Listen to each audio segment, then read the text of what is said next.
এই গল্পটা একজন সাহসী পুলিশ অফিসারকে নিয়ে, যে সব সময় অন্যায়ের বিরুদ্ধে লড়াই করেছে, যার পৃথিবী ছিল শুধুই তার একমাত্র ছেলে জিও। একদিন মাফিয়ারা জিওকে অপহরণ করে।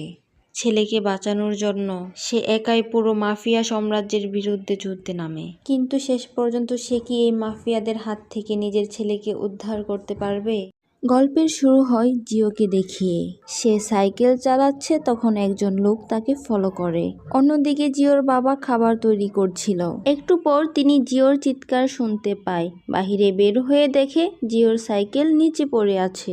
সে এদিক ওদিক জিওকে খুঁজতে থাকে। তারপর দেখে একজন লোক জিওর হাত ধরে আছে, আর জিও তার বাবাকে ডাকছে। সে যখন তার ছেলের কাছে যেতে নেয়, তখন একটা গাড়ি তাকে ধাক্কা দিয়ে চলে যায়, আর তার সামনে তার ছেলেকে মাফিয়ারা নিয়ে চলে যায়। এরপর সেও একটা গাড়ি নিয়ে তাদের পিছু নেয়। এখানে সিন কাট হয়। আমরা কয়েক মাস আগের ঘটনা দেখতে পাই। সেখানে সারা দেশে বলা হয় পুলিশ সম্প্রতি একটা অপরাধী সংগঠনের পর্দা ফাঁস করেছে এবং বন্দি থাকা ভুক্তভোগীদের উদ্ধার করেছে। অপরাধী সংগঠনের অনেককে গ্রেফতার করা হয়েছে। দীর্ঘ 8 মাস ব্যাপী গুপ্তচর বৃত্তির অভিযানের পর অবশেষে সফল হয়েছে। আর এই মামলার তদন্তে ছিল জিওর বাবা, পুলিশ অফিসার জাং। তিনি সীমান্তবর্তী একটি শহরে থাকে। সে যখন অফিসে যায়, তখন তার বস তার খুব প্রশংসা করতে থাকে কাজের জন্য। তার বসের নাম সুকিমাও। সে সবাইকে বলতে থাকে যাও জীবনের ঝুঁকি নিয়ে এই মামলার তদন্ত করেছে এবং অবশেষে সে সফল হয়ে ফিরে এসেছে। তবে এসব প্রশংসা জাওয়ের বিরক্ত লাগে। সে তার বসকে ডেকে বলে রুমে আসতে। এরপর সুকিমাও সবাইকে কাজ করতে বলে জাও এর কাছে আসে। সে জাওকে বলে, তুমি একটা বড় মামলার সমাধান করেছ, তোমার খুশি হওয়া উচিত। তুমি মুখ গোমড়া করে আছো কেন? জাও বলে, আমার পদোন্নতির চিঠি কোথায়? সুকিমাও বলে, এটি এখনো অনুমোদিত হয়নি। জাং এই কথা শুনে একটু রেগে যায়। সে বলে, আপনি বলেছেন মিশনটা শেষ হলে আমার পদোন্নতি হবে। সেই কারণেই আমি 8 মাসের জন্য সেই অভিশপ্ত জায়গায় গিয়েছিলাম। সুকিমাও তাকে বলে, ঊর্ধ্বতন কর্মকর্তা তোমার কাজ পছন্দ করেননি, কারণ পদক্ষেপ নেওয়ার আগে তোমার আমাদের জন্য অপেক্ষা করা উচিত ছিল। তা না করে তুমি একাই সবটা কাজ করেছ। জাং আবারও রেগে গিয়ে বলে, আমি সঠিক কাজটি করেছি। এরপর সে সেখান থেকে চলে যায়। যাওয়ার আগে বলে যায়, আমার পদোন্নতির জন্য পুনরায় আবেদন করুন। এরপর জাং তার ছেলেকে আনতে স্কুলে যায়। স্কুলের টিচার জাংকে বলে, ইদানিং জিও খুব চুপ হয়ে গিয়েছে আর সে শিক্ষকদের অসম্মান করে। এটা শুনে যাও তার ছেলেকে বলে টিচারের কাছে ক্ষমা চাইতে। তখন জিও টিচার তার মুখে হাত বুলিয়ে বলে, থাক, তাকে এখন আর ক্ষমা চাইতে হবে না। জিও তখন তার টিচারের হাত সরিয়ে দিয়ে বলে, আপনি আমার মুখে হাত দিবেন না। ছেলের এই ব্যবহারের জন্য জাং টিচারের কাছে ক্ষমা চায়। টিচার তাকে বলে, বিদ্যালয় কখনো পরিবারের ভূমিকা পালন করতে পারে না। আমি জানি আপনি ব্যস্ত, বাট দয়া করে আপনার সন্তানের জন্য কিছুটা সময় বের করুন। রাতে জাং তার ছেলেকে বলে, আমি এই কয়েকদিন এখানেই থাকবো, আমি তোমার সঙ্গ দিব। জিও বলে, তুমি খুব ব্যস্ত, তুমি সব সময় যখন খুশি চলে যাও। জাং নরম সুরে বলে, তুমি কি চাও না আমি খারাপ লোকগুলোকে ধরি? এবার আমি অনেক খারাপ লোক ধরেছি, এটি একটি বড় সাফল্য। তবে এখন আমি তোমাকে আর ছেড়ে যাচ্ছি না। এটা শুনে জিও রাগ করে চলে যায় আর বলে, গতবারও তুমি একই কথা বলেছিলে। এরপর জিও যখন বাহিরে একা বসে থাকে, তখন জাং তার পাশে এসে বসে। সে জিওকে বিভিন্ন ধরনের গল্প শোনাতে থাকে, বাট কোনো কিছুতেই জিওর মন ভালো হচ্ছে না। সে যখন জিওর পিঠে হাত রাখতে যায়, জিও তখন সেখান থেকে দৌড়ে চলে যায়। জাং ও তার পিছু দৌড় দিয়ে তাকে ধরে আর তার পিঠ দেখে বলে, তুমি এতটা আহত কিভাবে হলে? তারপর জিও তার বাবাকে বলে, কিছুদিন ধরে সে বুলিং এর শিকার হচ্ছে। কিছু বড় ছেলে তাকে আঘাত করে, তাকে মেরে তারা আনন্দ পায়। জাং এসব শুনে স্তব্ধ হয়ে যায়। সে দেশের মানুষের নিরাপত্তার জন্য কাজ করে, আর সেখানে তার ছেলে বুলিং এর শিকার হচ্ছে। সে সিদ্ধান্ত নেয় এখন থেকে সে জিওর কাছে থাকবে। রাতে ঘুমানোর সময় জিও তার বাবাকে বলে, বাবা, তুমি কি ওই বদমাশ ছেলেদেরকে গ্রেফতার করতে পারবে? জাং তার ছেলেকে কিছু বলে না। একটু পর তার ফোনে একটা মেসেজ আসে। সেখানে লেখা ছিল, যারা আপনার ছেলেকে উত্ত্যক্ত করত তাদেরকে আমি খুঁজে পেয়েছি। জাং ছেলেকে ঘুম পাড়িয়ে রাতে গাড়ি নিয়ে বের হয়ে যায়। তারপর একজন লোক তাকে 3টা ছেলের পিক দেখায় আর বলে, এই 3জনই সেই বখাটে ছেলে যারা সব সময় নাইট ক্লাবে আসে। লোকটা জাংকে নাইট ক্লাবে নিয়ে যায়। জাং ক্লাবে ওই ছেলেগুলোকে ফলো করতে থাকে। তারা যখন সবার মাঝখান থেকে সরে আসে তখন জাং গিয়ে তাদের মারতে থাকে। ওই ছেলেগুলোর মধ্যে একটা ছেলে চলে আসে আর ক্লাবের সবাইকে চলে যেতে বলে। এরপর সেখানে আরো কয়েকজনের সাথে জাং এর মারামারি হয়। মারামারি শেষ পর্যায়ে সে থানায় কল দিয়ে বলে, নাইট ক্লাবে মারামারি হচ্ছে আর এখানে মাদকও আছে। এরপর ক্লাবের সবাইকে থানায় নিয়ে আসা হয়। অন্যদিকে সুকিমাও জাং এর সাথে রাগারাগি করতে থাকে। সে বলে, তুমি কি করলে এটা? তোমাকে পদোন্নতি পাইয়ে দেওয়ার জন্য আমি জান প্রাণ দিয়ে খেটেছি আর তুমি আমাকে এই জগা খিচুড়ি ধরিয়ে দিলে। এখন আমি রিপোর্টটা কি লিখবো? আমি কি বলবো? তুমি এখন একটা মিশন সম্পূর্ণ করেছো নাকি বলবো যে তুমিও ওই মারামারিতে ছিলে? জাং বলে, আমি আর আমার পদোন্নতি চাই না। আমি এখন একজন সাধারণ পুলিশ অফিসার হয়েই থাকতে চাই। এবার সুকিমাও আরো রেগে যায়। সে বলে, তোমার যখন মন চায় তখন পদোন্নতি চাইবে, আবার ইচ্ছে হলো না চাইবে না। এই তুমি আমাকে কি ভাবো? জাং বলে, আমি তখন কঠোর পরিশ্রম করেছিলাম পদোন্নতির জন্য, বাট এখন তা আমার প্রয়োজন নেই। জিওর মা মারা যাওয়ার পর আমি একজন আদর্শ বাবা হতে চেয়েছিলাম, কিন্তু এখন যা বুঝলাম জিওর এসবের দরকার নেই। তার আমার সঙ্গ দরকার। আমি জিওকে আর ছেড়ে যেতে পারবো না। এসব শোনার পর সুকিমাও শান্ত হন। সে জাংকে বলে, তুমি যে ছেলেগুলোর নামে মামলা করেছ তাদের মধ্যে একজনের নাম দালা। তার বাবা একজন মানব পাচারকারী। সে অনেক বছর ধরেই আমাদের সন্দেহের তালিকায় ছিল এবং আমি এই ছেলের গাড়ি থেকে 20 কেজি মাদক উদ্ধার করেছি। দালার সূত্র ধরেই আমরা ওই মানব পাচারকারীর কাছে যেতে পারবো। এরপর কারাগারের ভিতরে আমরা দালাকে দেখি। সে জাংকে বলছে তাকে মুক্তি দিতে। সে আর কখনো খারাপ কাজ করবে না। তারপর আমরা দালার বাবাকে দেখি। তার নাম পাজাদ। তার লোকেরা তাকে বলছে পুলিশ অফিসার দালাকে গ্রেফতার করেছে। সে বহু বছর ধরেই আমাদের উপর নজর রাখছে এবং আমাদের মানব পাচার ব্যবসা ভেঙে দিতে চায়। পুলিশ একটি টাস্ক ফোর্স গঠন করেছে। দালা যদি স্বীকারোক্তি দেয় তাহলে ওরা খুব তাড়াতাড়ি আমাদের খুঁজে বের করে ফেলবে। এতক্ষণ ধরে যে লোকটি এসব বলছিল পাজাদ তাকেই খুন করে ফেলে এবং বাকিদেরকে বলে, আমার ছেলেকে বিনা অভিযোগে মুক্তির ব্যবস্থা করো আর ওই পুলিশ অফিসারের সম্পর্কে সব তথ্য সংগ্রহ করো। এরপর একজন লোক তাকে জিওর পিক দেখিয়ে বলে, এটা ওই পুলিশ অফিসারের ছেলে। পরের দিন সকালে যাও তার ছেলেকে বলে, আমি ওই সব গুন্ডাদের সবাইকে গ্রেপ্তার করেছি। তোমাকে এখন আর কেউ হেনস্থা করবে না আর আমি কাজের জন্য দূরে কোথাও যাব না। আমি প্রতিদিন তোমার সঙ্গ দিব। যাও। যেদিন তার ছেলেকে এসব প্রতিশ্রুতি দেয় সেদিনই দালার বাবার লোকেরা জিওকে অপহরণ করে।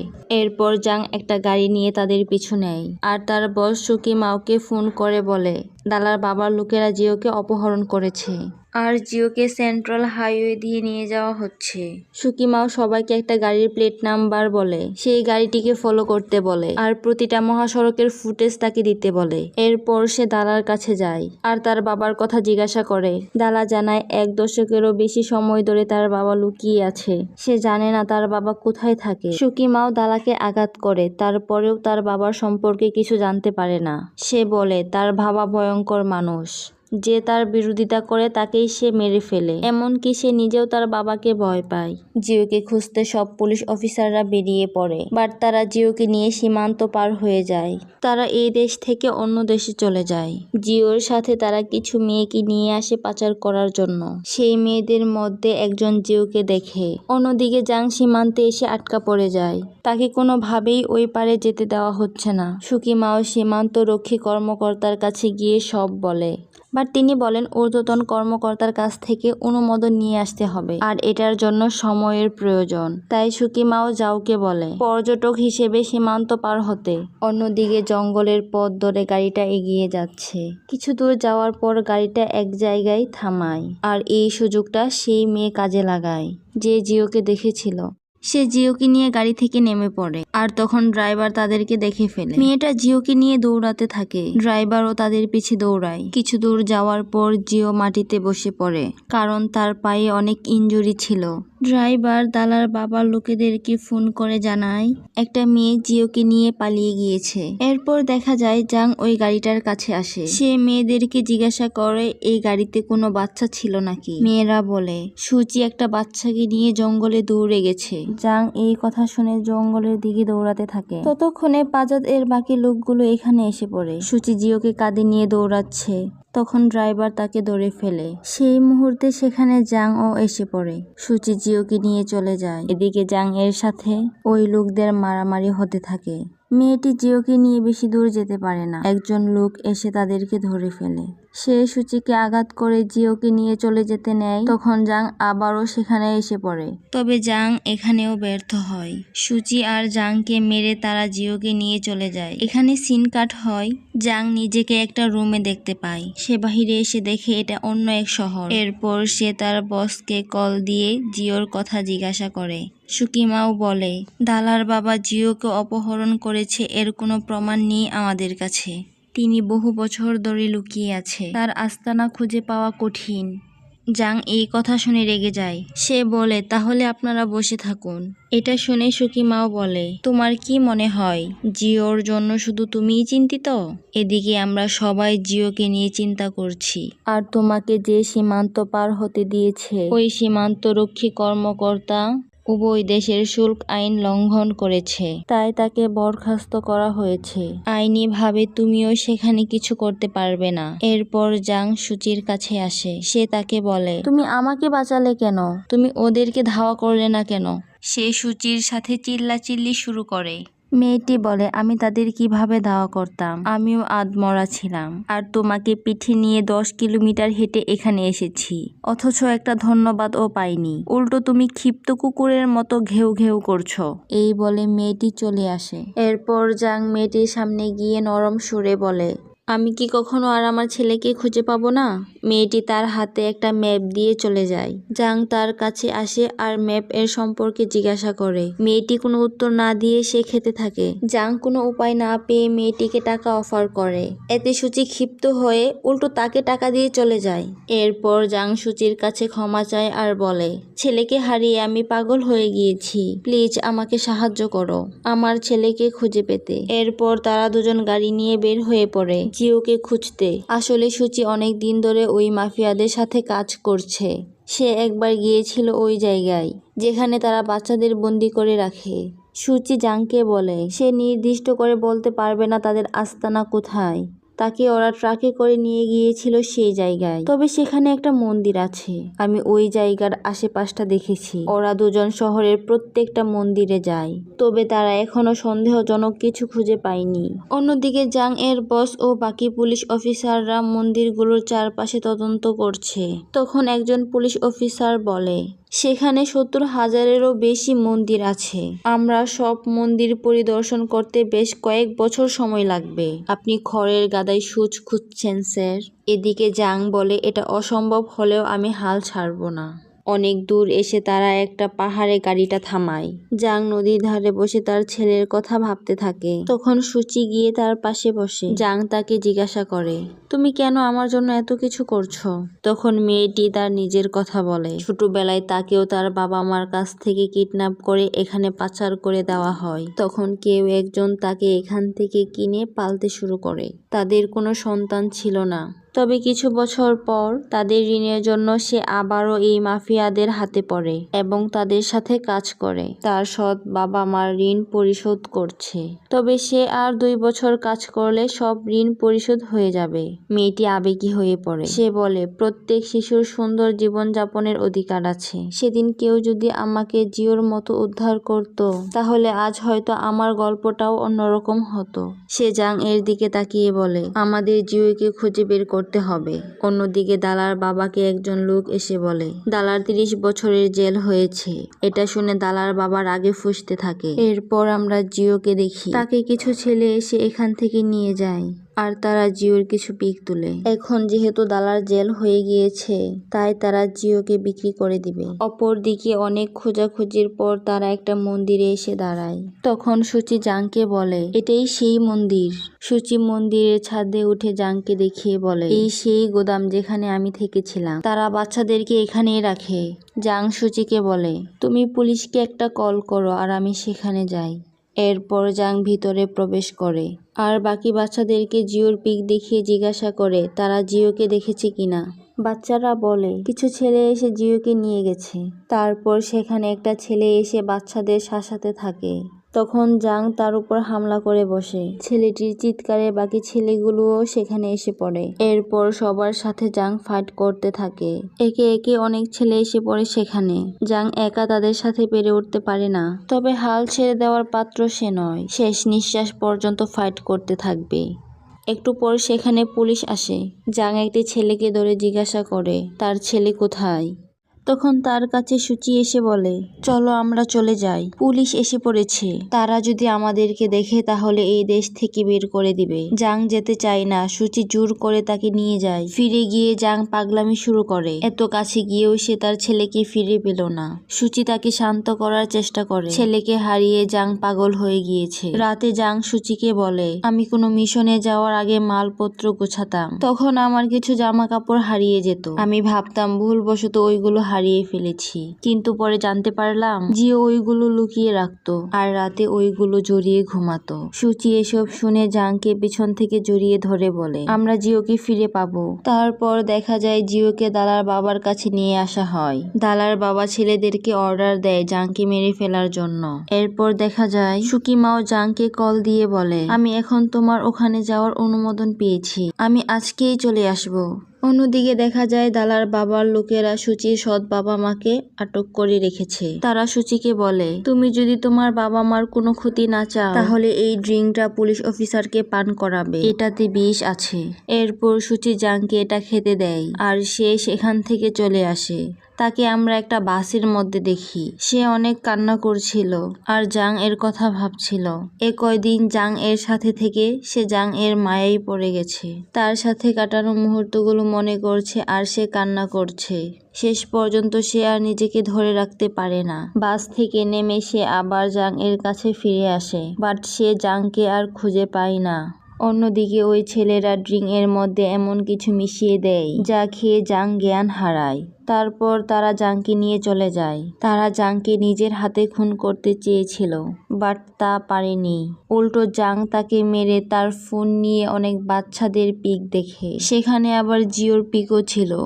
জিওর পিক এর উপরে লেখা ছিল হৃৎপিণ্ড ও হার্ট ট্রান্সপ্ল্যান্টের জন্য বাচ্চাটা প্রস্তুত। অন্যদিকে সুচি এক জায়গায় গিয়ে মদ পান করে। তখন সে শুনতে পায় তার পাশে একজন বাচ্চাদের হৃৎপিণ্ড ও হার্ট বিক্রি নিয়ে আলোচনা করছে। সুচি লোকটার পিছু নেয় আর এদিকে জাং ওই ফোনের মাধ্যমে দালার বাবার অবস্থান জানতে পারে। সেই সুকিমাওকে তাদের লোকেশন পাঠায় এবং সেও সেই লোকেশনে যেতে থাকে।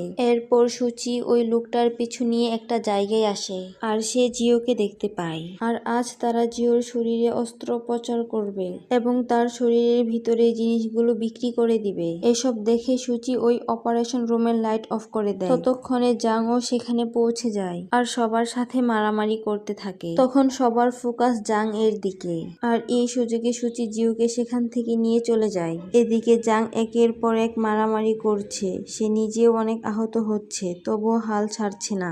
সুচি যখন জিওকে নিয়ে চলে যাচ্ছে তখন দালার বাবা তাদেরকে দেখে ফেলে আর তাদেরকে বাধা দেয়। তখন জাং ও দালার বাবার উপর আক্রমণ করে বসে। এরপর জাং সুচিকে বলে তুমি জিওকে নিয়ে চলে যাও, এই দিকটা আমি দেখছি। তারপর জাং আর দালার বাবার মাঝে ফাইট শুরু হয়। এখানে দালার বাবার সাথে জাং পেরে ওঠে না, সে অনেক আহত হয়। অন্যদিকে সুচি জিওকে নিয়ে বেশি দূর যেতে পারে না। একজন লোক সুচিকে আঘাত করে জিওকে নিয়ে আবারও চলে যায়। এরপর পুলিশ আসে, সবাইকে গ্রেপ্তার করে, বাট জাং তার ছেলেকে আর ফিরে পায় না। পুলিশ মানব পাচারের এই চক্র ভেঙে দেয়। এই চক্রে যারা জড়িত সবাইকে থানায় নিয়ে যায় এবং অনেক শিশুকে উদ্ধার করে। তবে জিওকে আর খুঁজে পাওয়া যায় না। এরপর কয়েক বছর কেটে যায়। জাং এখনো সারা দেশে ঘুরে ঘুরে জিওকে খুঁজছে। একদিন সে ব্রিজে দাঁড়িয়ে সূচিকে জিওর কথা বলছিল। তখন দূর থেকে কিছু বাচ্চার আওয়াজ শুনতে পায় জাং। সে আওয়াজ শুনে সামনের দিকে এগোতে থাকে। তখন সে জিওকে দেখতে পায়। জিওকে দেখে সে তার ছোটবেলার স্মৃতি ভাবতে থাকে, যখন জিও ফুলের বাগানে খেলা করত। আর আজ ভাগ্য জিওকে কোথায় নিয়ে এসেছে। জাং এক ধ্যানে জিওকে দেখতে থাকে। আর গল্পটা এখানেই শেষ হয়।